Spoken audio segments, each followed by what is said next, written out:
Bendiciones. Estamos pasando por una época realmente muy difícil, sobre todo por aquello de la confusión que genera una incertidumbre muy alta y la información que va de uno u otro extremo genera mayor confusión, eleva la incertidumbre, enturbia el camino en vez de iluminarlo y despejarlo. Afortunadamente tenemos con qué alumbrar el camino para que se despeje.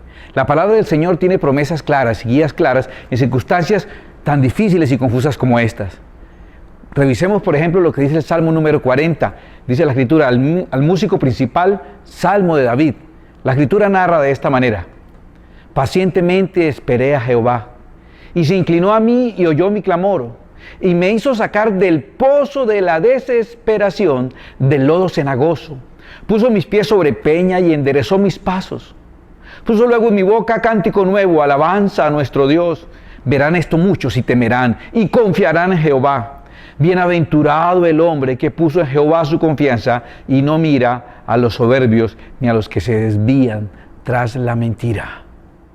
Este precioso salmo que nos aclara lo que Dios puede hacer por nosotros es sumamente importante, es una riqueza, es una joya en un momento como este, que el Señor nos sacará de ese pozo de la desesperación, de la confusión, que uno intenta salir y resbala y queda más abajo de donde estaba, ese lodo cenagoso que envuelve, que te impide avanzar, y nos pondrá sobre peña, sobre un suelo no resbaloso, sobre un suelo seguro y firme, y enderezará nuestros pasos, nos guiará sobre lo que debemos hacer y llenará nuestra boca con un cántico nuevo de alabanza. Eso lo verán todos los demás y terminarán como nosotros, temiéndole al único verdadero Dios y no poniendo su confianza en los soberbios que se desvían tras la mentira o que desvían también a los otros con mentira. Y de eso quiero empezar hablando. En una situación como esta, en un caos como que el que está generando esta pandemia, se confunde uno más cuando mira las diferentes informaciones, las opiniones van de extremo a extremo. Por un lado tenemos aquellas personas que son de la línea dura, aquellos que opinan que hay que ir al extremo y ni siquiera salir y cubrirnos al máximo y que es una epidemia absoluta, que todos vamos a morir, que todo se acabó y que hay que estar encerrados y no importa cuánto dure este tiempo de aislamiento obligatorio, pero hay que restringir al máximo, y dan argumentos y ponen a científicos respaldando su punto de vista y ponen estadísticas que nos convencen y leemos esa información y quedamos convencidos, y como que no es suficiente quedarnos en casa, vamos al baño y nos encerramos en el baño y nos metemos en el gabinete y cerramos y queremos todavía más escondidos posible después de que leemos esa línea dura que habla de que esta pandemia es definitivamente algo de lo cual tenemos que huir porque es sumamente grave y peligrosa. Pero si sigues leyendo encuentras a los de línea blanda, y los de línea blanda dicen que es un engaño, que no hay tal gravedad, que el aislamiento no es la solución, que algunos países lo han enfrentado mejor saliendo a la calle, y entonces tenemos presidentes como Bolsonaro diciendo que no es realmente una pandemia, que es una gripita, y salen así sin protección y nos impulsan a eso, y cuando leemos esa información inmediatamente tenemos ganas de salir a la calle y decir no más, nos están engañando, esto es una trampa, esto es un fraude. Y entonces depende cuál artículo hayamos leído, cuál página hayamos mirado, cuál meme nos haya llegado a nuestro smartphone, depende de qué fue lo último que leímos, hacia nuestro corazón se estará inclinando por aquellos engañadores que aman mentir, que aman la mentira. No sé si tú sabes cuál fue la primera víctima del COVID-19. La primera víctima del COVID-19 fue la verdad. A partir del primer caso que se supo y los subsiguientes, se creó una ola de mentira, un tsunami de engaños, de argumentos, de encubrimientos que han enturbiado el panorama y que hacen totalmente confusa la verdad, imposible de encontrar, o por lo menos no a corto plazo.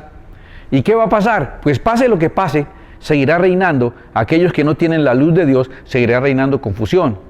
Créame que de verdad no quisiera estar en el lugar de aquellos que tienen que tomar decisiones que afecten a miles o a millones de personas. No estaría interesado, y sé que tú tampoco, en que nos ofrecieran el cargo de presidentes o alcaldes o gobernadores de alguna región de cualquier país. En este momento, no gracias, muy amable. Tomar decisiones que afectarán a tantos es sumamente complicado. Es un riesgo demasiado alto que yo personalmente no quisiera correr. Sea cual sea la decisión que se tome, no va a ser perfecta, porque la situación es tan confusa, tan complicada, la situación es tan dañina que no hay decisiones perfectas en condiciones tan imperfectas. No se puede salir ganando o también librado en una situación que es de pérdida general y de caos general. Entonces, ¿qué decisión tomar? Yo no sabría. Algunos han tomado entonces la línea blanda y entonces han dicho, como el presidente de los Estados Unidos, que hay que recuperar la economía y que hay que salir a reactivar todas las actividades comerciales y sociales de su país. Obviamente, si el asunto sale bien, si desaparece pronto, pues él va a quedar bien, pero si el asunto se complica, va a quedar como que no, él estaba queriendo que la gente saliera, ¿recuerdan? Porque hace parte del nuevo orden mundial, porque él tiene una mano que lo maneja desde las tinieblas y lo hizo para hacer que la gente se expusiera y disminuir la población de su país y acabar con los viejitos y acabar con los enfermos y entonces tener unas cargas más ligeras en su economía. Entonces hay otros presidentes como el nuestro, que entonces asumen otra postura, y la postura rígida y estricta. Y entonces cuarentena más cuarentena más cuarentena, y faltan 2 semanas para que nos avisen que faltan 2 semanas, para que nos avisen que faltan 2 semanas. Y entonces restringen la economía y la van soltando muy lentamente, y entonces si el asunto era muy grave, pues él lo hizo bien. Si el asunto pasa rápido, lo van a criticar. Las bajas que hayan, de todas maneras se las van a culpar y cargar a él, y van a terminar diciendo lo mismo. Ah, sí, él era de línea dura y no quería que saliéramos porque quería que el nuevo orden mundial controlara todo mientras estábamos encerrados. Dios mío, qué difícil tomar decisiones en situaciones como esta. Yo de verdad les invito a estar orando por las personas que tienen bajo su responsabilidad la vida de otras personas. Entonces, ¿qué debe decidir una persona común y corriente como yo? ¿Qué debería pensar? ¿Qué debería decidir? ¿Cuál debería ser la línea para tomar? Quiero compartirles algo que ocurrió la semana pasada. Tuvimos una reunión muy interesante, los pastores de la ciudad, con el pastor John Milton Rodríguez de Cali, un senador de la República. Él hizo una reunión a través de un sistema de videoconferencia, y en ese sistema de videoconferencia tuvo una charla con un grupo grande de pastores aquí de Santander. Dijo cosas muy interesantes, nos aclaró muchas dudas, nos orientó bastante, y entre todo lo que dijo tan valioso, dijo algo, lo dijo así muy apresuradamente, lo tocó muy por encima, como dejándonos a nosotros la tarea de que profundizáramos, de que complementáramos y estudiáramos sobre el ejemplo que él nos puso. Lo que el senador John Milton Rodríguez nos dijo fue: ustedes tienen que pensar en esta situación como cuando ocurre un grave accidente en su vida o en su familia. Esos accidentes trágicos con graves pérdidas, con graves consecuencias. Ocurre, no nos gustaría que ocurriera, pero ocurren. ¿Cuántas personas son alcanzadas por la tragedia y por la dificultad? Hay que asumir esa posición que se asume ante una tragedia ocasionada por un accidente. Es inesperado. No hay una intención seguramente de hacer daño. Son cosas que sencillamente pasan, hacen parte de la aflicción que está en este mundo. No sé si te ha tocado, ojalá no te ha tocado, ojalá nunca te toque, pero si te tocó alguna situación grave, algún accidente grave con lesionados, de pronto con pérdidas de vidas o con pérdida total de vehículos o de inmuebles o de fábricas o de mercancías, un accidente realmente grave, ocurre que cuando uno vive una situación como esa, pasa por el proceso y las etapas normales de duelo. Esas etapas normales de duelo que la psicología ha establecido muy bien y que los que hemos pasado por pérdidas dolorosas las hemos experimentado, y podemos decir que realmente ocurren con etapas más cortas o más largas para unos o para otros, pero generalmente son las etapas que se dan. La primera de ellas, en el momento que ocurre el shock, que ocurre la situación, la circunstancia, entrar en pánico. Queda uno en estado de shock y ni siquiera sabe qué hacer y se confunde y las reacciones son torpes y necias, y tal vez ahí lo mejor es quedarse quieto, porque mientras más trata uno de solucionar, como que más agrava la circunstancia, como que al tratar de levantar ese que cayó ahí, le puedes dañar la columna, le puedes hacer lesiones más graves, como por tratar de solucionar complicas más las cosas, porque estás aturdido, estás en shock en el momento de la crisis. Yo recuerdo, estaba muy niño y mi padre dormía en una mecedora frente al televisor. Yo heredé eso de dormir el noticiero, y entonces él se sentaba en su mecedora a dormir el noticiero, y justamente a esa hora hubo un fuerte temblor. Hay temblores con frecuencia aquí en Santander, en Bucaramanga, pero ese temblor fue especialmente fuerte. Yo era muy niño. Mi madre desde la cocina gritó muy fuerte, y sabe hacerlo, y gritó muy fuerte y dijo: mi hijo, los niños, los niños. Mi padre abrió los ojos, no sabía dónde estaba, no sabía si estaba allá o acá. El pobre estaba todavía entre dos sueños, y se levantó, y oyendo la gritería, y alcanzó a oír gritos de los vecinos y las cosas moviéndose, y entonces agarró la máquina de coser de mi mamá, una máquina Singer, de esas de hierro pesadas, la agarró, la echó al hombro y salió corriendo a la calle con la máquina de coser. allá la descargó y ya como que reaccionó, y mamá salió con nosotros los niños y obviamente regañándole, ¿usted por qué agarró la máquina de coser y salió corriendo? Y él no podía dar una explicación, él estaba en shock y lo único que hizo fue reaccionar, y no de una manera racional, sino de una manera impulsiva. Después, para poder entrar a la máquina, tocó pedirle ayuda a los vecinos porque pesaba muchísimo, pero él la sacó con un solo brazo en el susto que tenía. En las circunstancias, en la crisis, uno está en shock y generalmente las reacciones que uno haga no son positivas y tal vez no aporten lo que deben aportar. Después de esa etapa viene la etapa de la negación. Uno no puede estar pasando esto, no pudo haber pasado, esto no es real. Como los primeros días del aislamiento, de la cuarentena, uno se levantaba cada mañana esperando que estaba soñando eso, que fue un mal sueño, y ya nos acostumbramos a que no es ningún mal sueño, es un largo sueño, más bien tirando a pesadilla. Pero la primera etapa es negar, no es cierto, eso no pasó, no puede ser, mi padre no murió, mi hijo no murió, mi empresa no quebró, y empezamos a negar, no puede ser que mi matrimonio se haya acabado, no es cierto, esto no ocurrió. Después de la negación, empieza uno a entender que sí ocurrió, y la primera reacción es enfado. Y entonces uno empieza a buscar culpables y a renegar y a querer reaccionar en contra de los culpables y ponerse agresivo. Y si uno reconoce que la culpa fue de uno, pues entonces se trata uno muy mal. ¿Cómo soy de torpe? ¿Yo cómo fui a hacer eso? Soy un animal, soy una bestia, soy muy tonto. Y empieza uno a lastimarse, a autoflagelarse en esa etapa. Después de que desahoga toda esa ira y todo, y contra los culpables o contra uno mismo, entonces empieza uno a esa etapa de depresión, en la que siente que todo acabó, ya no vale la pena, hasta aquí fue. Eso definitivamente, aquí quedamos, no fuimos más, no puedo más, quiero es morirme, todo se acabó, ya no quiero seguir adelante. Ahora, por la misericordia de Dios, los humanos estamos facultados de una capacidad de asimilación que nos permite, después de que tocamos fondo y llegamos al extremo, empezar un proceso de recuperación, y la recuperación está en dirección a la aceptación. Sí ocurrió, sí fue grave, de verdad pasó, hubo culpables, pero con encontrar a los culpables no resolvemos nada, esta es la situación que tenemos, y entonces nos encaminamos hacia un aprendizaje o hacia un avanzar a pesar de lo que ocurrió.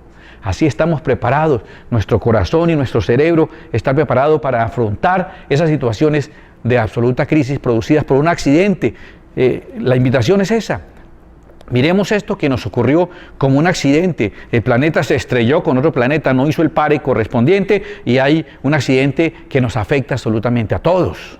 Pero no nos podemos quedar ahí. Tenemos que, cualquiera que sea la etapa, aún estás en shock. No sé si estás todavía negando, eso no pasó, esto es un engaño, esto no está ocurriendo. No sé si estás furioso buscando quién fue, si fueron los chinos, si fueron los rusos, si fueron los americanos, si fue accidente. ¿Contra quién estás enojado? A veces contra Dios mismo. ¿Cuál es tu enojo? Y después estás desanimado diciendo, no, ¿para qué seguimos? No vale la pena, hasta aquí llegamos. Pero debemos encaminarnos hacia este nivel, el nivel importante de la aceptación, que es el que nos permite avanzar y superar esta situación.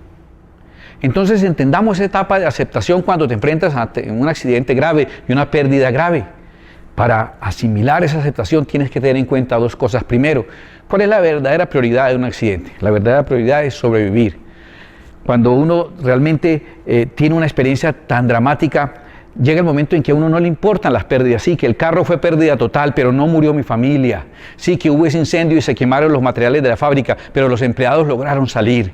En una situación como esas, la barca se hundió, pero logramos salir con vida. Pablo le dijo a los que lo acompañaban en el naufragio, dijo, sí, va a haber pérdida material, pero no va a haber pérdidas de vidas humanas. Y entonces es una prioridad. Si entiendes esto que pasó como un accidente, que nadie lo buscó, pero nos afectó a todos, si lo entiendes de esa manera, entonces tú vas a comprender y vas a decir, bueno, aquí lo importante de esto es que estemos todos juntos. Eso es lo que vale la pena. Alguien dijo, y yo insisto en eso, pues si toca empezar de cero, pues empezamos de cero. Lo importante es que estemos completos, lo importante es que ninguno de los de nuestra casa falten. Lo otro que hay que hacer en esa etapa de aceptación es asumir pérdidas. No puedes esperar que después de un accidente quedes mejor. Es que el carro lo estrellé contra un poste, lo estrellé contra un árbol, pero quedó mejor así. Ahora quedó más bonito y anda más rápido. No, los accidentes generan pérdidas. Las cosas no van a estar mejor de lo que estaban, van a estar peor, va a haber pérdidas y hay que asumirlas y entenderlas. Sí, hubo pérdidas. Esto realmente trajo consecuencias. Si alguno está esperando que en un accidente como este, una situación como esta, no va a haber pérdidas, es un iluso. no ha entendido, no está en la etapa de aceptación de esta realidad. Hay pérdidas y habrá que enfrentarlas, pero lo más importante versus esas pérdidas es que estamos vivos. Lo más importante versus las cosas materiales que se perdieron es que estamos juntos. Y si estamos juntos, pues vamos a salir adelante. Y salir adelante, entonces implica no solamente la aceptación, sino entrar a la fase de la recuperación. La fase de la recuperación es larga, es cansada, pero es un camino que hay que recorrer. Lo primero que hay que entender es que vamos a tener un apalancamiento en la experiencia que ya tenemos. Me refiero a que lo que te costó 10 años lograr hasta ahora y que se perdió de un momento a otro, pues ahora gracias a la experiencia no vas a tardar 10 años en volver a levantar lo que tenías. En solo tal vez 2 años vas a lograr recuperar el estilo de vida que tenías antes. No va a llevarse los 10, 20 o 30 años de vida que te has esforzado por la vida que tenías. No, con la experiencia sabrás qué hacer, qué no hacer, qué pasos hay que dar y cuáles pasos que te desgastaron y que te llevaron tiempo y esfuerzo y dinero y no dieron resultado. Eso lo vas a lograr evitar. La experiencia te va a apalancar. Y lo que, te repito, habías logrado en 10 años, tal vez lo logres solamente en 2 años. No 2 semanas, ni 2 meses tampoco, pero tal vez muy rápidamente vas a recuperarte. En esta etapa de recuperación es importante que entiendas lo que hemos aprendido, que finalmente todos dependemos de Dios. No puedes depender de otra persona. Todos dependemos de la misericordia de Dios, de un Dios que es bueno y nos va a sacar adelante. Hay una etapa de recuperación. Esa recuperación tiene que ser paciente, tiene que ser disciplinada, tiene que ser constante, tiene que ser dedicada a una etapa. Después del accidente estás en terapias porque quedaste con un problema de columna, porque quedaste con un problema de rodilla, porque quedaste con un problema emocional por el shock, tuviste ciertas situaciones. Eso no desaparece de un momento a otro.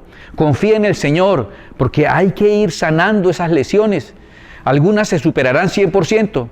Después de un accidente, algunas lesiones no se superan, quedan cicatrices o quedan lesiones que nos inhabilitan parcialmente. Aprendemos a superarlas o aprendemos a convivir con ellas y seguir siendo funcionales a pesar de que nos quedó una lesión de rodilla, de hombro, de cadera, nos quedó algún problema, alguna extremidad afectada después de ese accidente y sin embargo somos capaces, confiando solamente en ese Dios que nos ayude y nos respalda, de hacer disciplinadamente las terapias para o superar esa disminución o aprender a ser funcionales junto con esa disminución. No hay otra opción. Situaciones como estas también nos enseñan a tener misericordia de las otras personas afectadas por el accidente. Hemos aprendido que no necesitamos tanto. Hemos aprendido que ese exceso que yo estaba teniendo para mí me da más alegría y bendición cuando lo comparto con aquel que fue afectado por el accidente. Ahora, sin cargarse me refiero a que también cada uno de nosotros es víctima de ese accidente. Nosotros estamos siendo afectados. No puedes pensar en solucionar a otros cuando tú estás haciendo parte de lo mismo. Es como que alguien toca ahí en tu camarote del Titanic diciendo, déjeme entrar a su camarote porque es que mi camarote se está hundiendo. Y usted lo va a mirar y le va a decir, este también se está hundiendo. Y cuando alguien clame a ti diciendo, estamos en una situación terrible, por favor ayúdeme, en la manera que usted pueda, en la medida que pueda, ayude, pero sin cargarse. Porque cuando él dice, estamos en una situación terrible, también te está incluyendo a ti y también tú estás en una situación muy difícil. Tener misericordia sin cargarse es algo que hemos aprendido en medio de este accidente. Y tal vez una de las mayores riquezas es ese cambio de perspectiva que nuestra vida ha tomado. Definitivamente, hemos aprendido a ver las cosas diferentes. Imposible que la valoración y la motivación siga siendo solamente lo material. Imposible que sigamos siendo personas que trabajamos para ganarnos la vida y la vida que nos ganamos la gastamos trabajando para ganarnos la vida. Imposible que no hayamos aprendido lo valioso que son las cosas pequeñas y las cosas aparentemente simples pero significativas. Imposible que todavía seamos máquinas de producir dinero para gastar dinero para producir dinero. Imposible que seamos todavía hámster en esa rueda de hámster avanzando sin llegar absolutamente a ningún lado. Es importante que hayamos crecido y que nuestra perspectiva no sea la misma que teníamos antes, porque estábamos existiendo como máquinas de producción y tenemos que empezar a vivir. Ahora valoramos la vida, ahora valoramos el encuentro con las personas, ahora valoramos los momentos, la salida, darle una vuelta al bloque, a la manzana, poder ir a un campo, poder ir a un parque, poder ir a un cine, poder ir a un restaurante, poder comer algo sencillo en la esquina. Imposible que nuestra perspectiva no haya cambiado. Es importante para esta recuperación que la perspectiva no sea la misma. Qué triste salir a lo mismo. Qué triste salir a recuperar la misma vida que tenías antes con sus cosas buenas y sus cosas vacías y sin sentido. No sería una recuperación verdadera, déjame decirte. ¿Qué hacer entonces ahora? ¿Y cómo vamos a salir adelante? El Salmo lo dice. El Salmo dice que nos sacó del pozo cenagoso de la desesperación, está involucrando lo emocional. El pozo es cenagoso y está lleno de lodo, de la desesperación, ese lodo. Pero ambos están hablando del efecto emocional, que lo que tiene en mi alma, esa situación tan difícil, esa situación tan resbalosa, tan imposible de manejar, tan confusa. Dios nos sacará y nos pondrá sobre roca firme. Ya no habrá por lo menos más confusión. O ya no me importará la confusión. Yo quiero que entiendas, por favor, mi estimado hermano Sherlock Holmes, que tu meta en este momento no es resolver el caso de la OMS, resolver el caso de Wuhan, resolver el caso de Bill Gates y el nuevo orden mundial. No es el momento en que tú resuelvas y seas el investigador que lograste encontrar la verdad. Se trata de que el Señor te va a sacar de esa confusión y te va a poner sobre una roca firme. Y porque el lodo desapareció, no, el lodo sigue allá, solo que ya no estás tú metido en ese lodo. Ahora estás puesto sobre la roca firme y la roca firme es Cristo Jesús. Y el Señor te saca de esa confusión y dejamos de competir a ver quién consiguió el último artículo, el último informe acerca de quién fue, quién no fue, quién es el culpable, si es artificial, si es natural, cuál es el plan, qué planes oscuros hay detrás de eso. Y la competencia de ver quién se presta más para difundir una u otra mentira, uno u otro concepto sin comprobar. Que el Señor nos saque de ese lodazal. El lodazal seguirá ya y habrá unos cuantos, me imagino que cerditos que les fascina el lodazal, pero nos va a sacar a nosotros y nos va a poner parados en lo que debemos pararnos, en la roca que es Cristo Jesús, en su palabra. En eso nos paramos. La confusión seguirá, pero yo estoy parado en mi camino. Y luego dice, y enderezó mis pasos, que nos dio una senda, nos enseñó a salir. Dios ha puesto en nosotros y ha puesto en ti por lo menos estas tres capacidades: para sacarte del pozo, para ponerte sobre roca y para enderezar tus pasos. Dios ha puesto en ti por lo menos esa primera capacidad, que es la capacidad de adaptación. Yo sé que has oído el término resiliencia, que estuvo muy de moda hace unos años, y explica eso, la capacidad de adaptarnos en circunstancias totalmente adversas y superarlas y vencerlas. Hemos estado por años enseñando la historia de cómo las personas de Dios han sido capaces de adaptarse en una circunstancia y quedar bien ubicados en medio de esa situación. ¿Recuerdas cuánto hemos estudiado la historia de José? ¿Cómo es llevado por sus hermanos, enviado por su padre a ver cómo están sus hermanos, y sus hermanos intentan asesinarlo, luego lo venden como esclavo, después termina trabajando por allá en la hacienda de un hombre Potifar, después termina preso? Todas esas circunstancias de ese hombre nos está contando. Es una persona expuesta a situaciones muy difíciles, pero capaz de adaptarse a cada circunstancia. El que fue como hijo, se adaptó a la circunstancia como hijo con la dificultad con sus hermanos. Después como esclavos, pues fue el mejor de los esclavos y sirvió. Después fue un presidiario y allá preso, pues se adaptó a eso y sacó provecho de esa situación y fue asimilando. Eso es verdadera resiliencia, ir sacando ventaja de cada circunstancia, logrando adaptarse. ¿Y qué de Daniel? La historia realmente de Daniel es un muchacho jovencito, adolescente, al cual Nabucodonosor y su ejército invaden allá a Judá.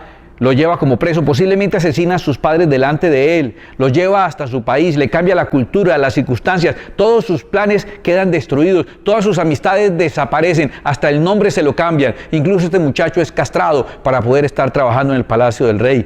Todo lo que eran sus anhelos desaparecieron, pero no desaparecieron del todo, fueron reemplazados por otros. Y encontramos a un Daniel adaptándose a nuevas circunstancias y logrando salir victorioso de cualquiera de esas situaciones.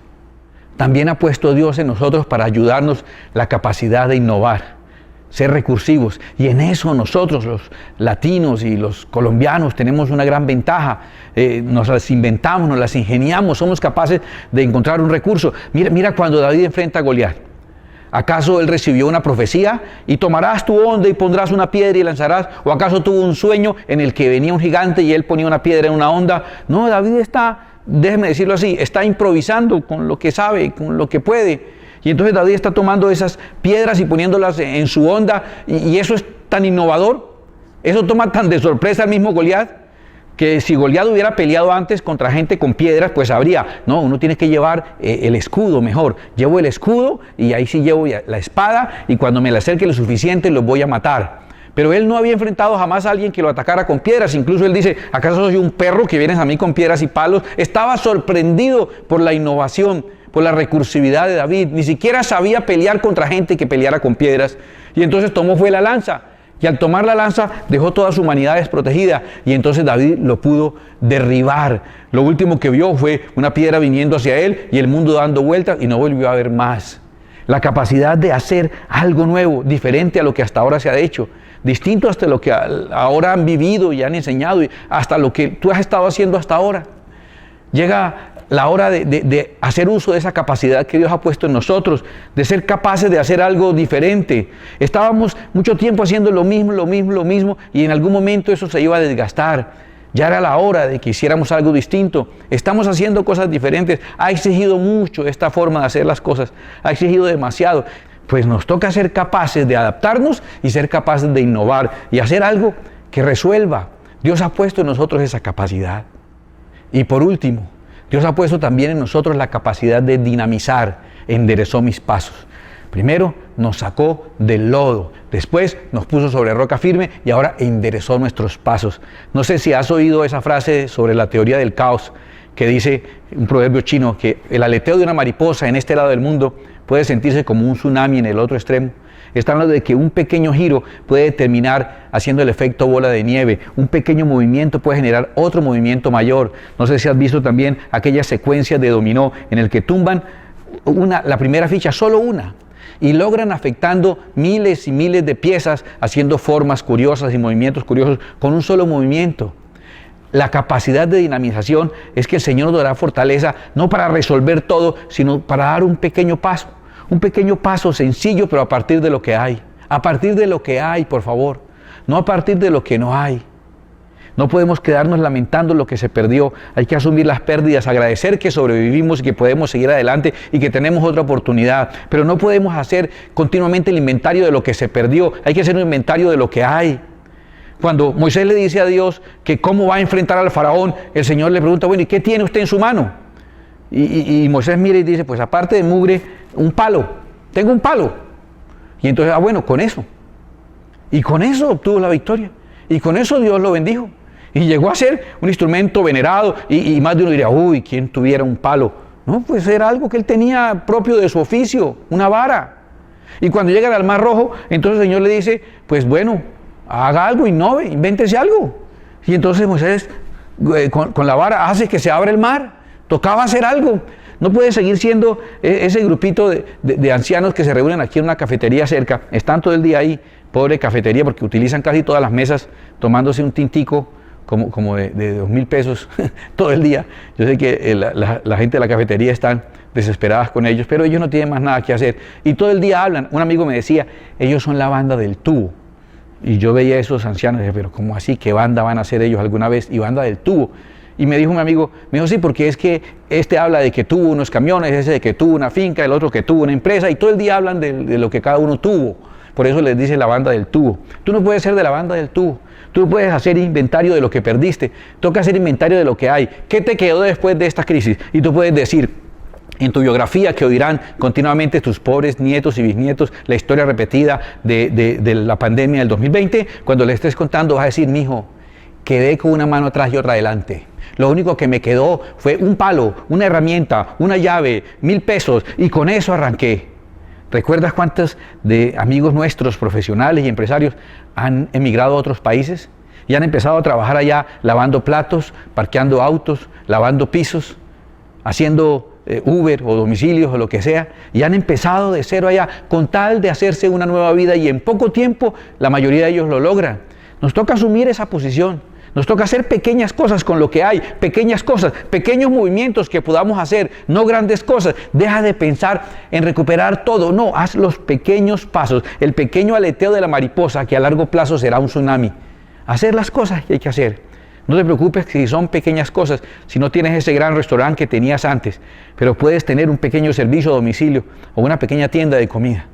Si tal vez no nos reunamos la gran iglesia que teníamos antes, sino unas cuantas familias, pues habrá que empezar de ahí, en el nombre del Señor, haciendo cada reunión, haciendo cada capacitación y dando cada paso en el nombre del Señor, porque saldremos victoriosos, porque estamos vivos, y si estamos vivos es porque el Señor nos dio la oportunidad de volver a empezar, de levantarnos y de salir adelante. Y es de lo que se trata, que no podemos quedarnos ahí, que el Señor quiere que seamos capaces de levantarnos y avanzar y salir adelante. Pensando en la principal tal vez de las motivaciones, en que entre las pérdidas que tenemos que contar y aceptar, Dios en su misericordia permita que no esté en nuestras familias, permita que estemos juntos. Y como dijo alguien por ahí en las redes, no importa si empezamos de cero, mientras estemos todos. Lo digo también con la congregación, si toca empezar de cero, pues empezamos, pero que no se pierda ninguno, que ninguno haya desviado su camino y se haya apartado de la fe.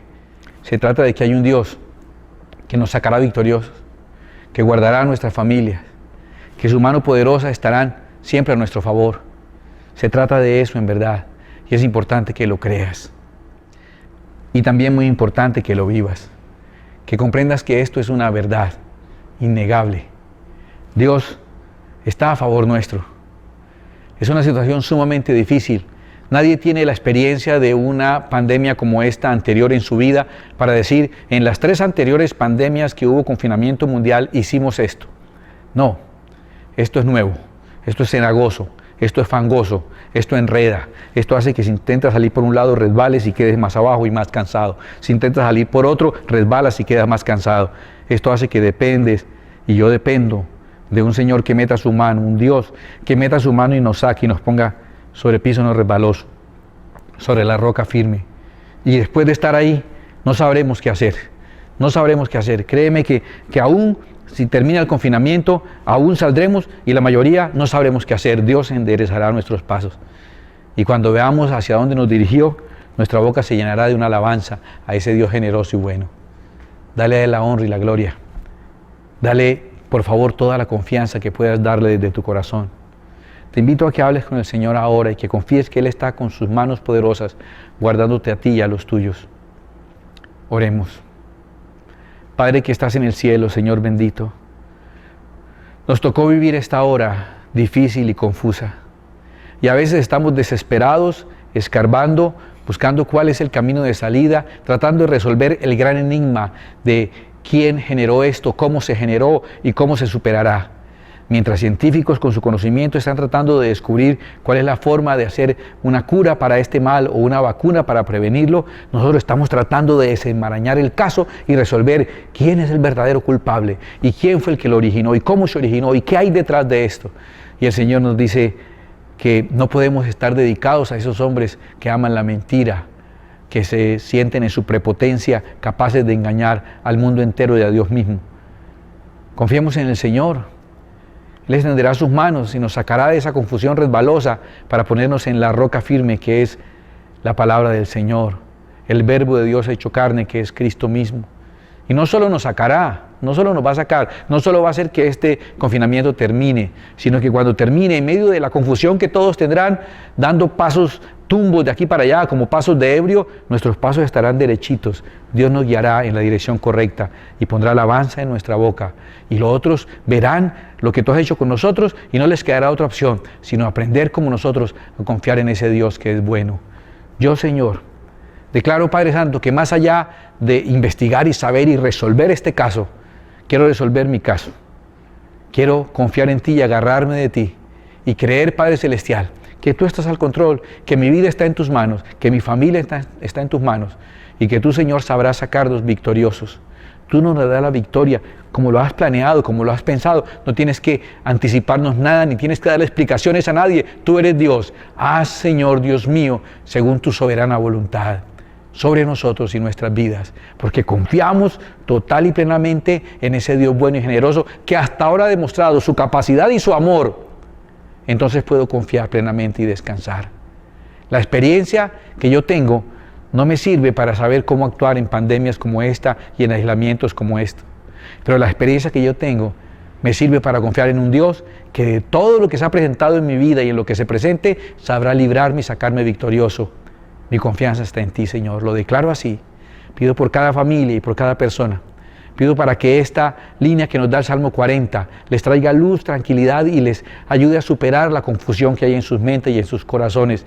Tráenos, Señor, la paciencia del Espíritu, el gozo, la paz que tu Espíritu da para enfrentar y vencer en esta situación, en el nombre de esa roca sobre la cual nos has puesto, Jesucristo nuestro Señor. Amén y amén. Les amamos sinceramente, deseamos de todo corazón que Dios les guarde y les bendiga. Él es amor eterno, es esperanza y salvación eterna. Nuestra canción se escuchará por siempre y adoraremos.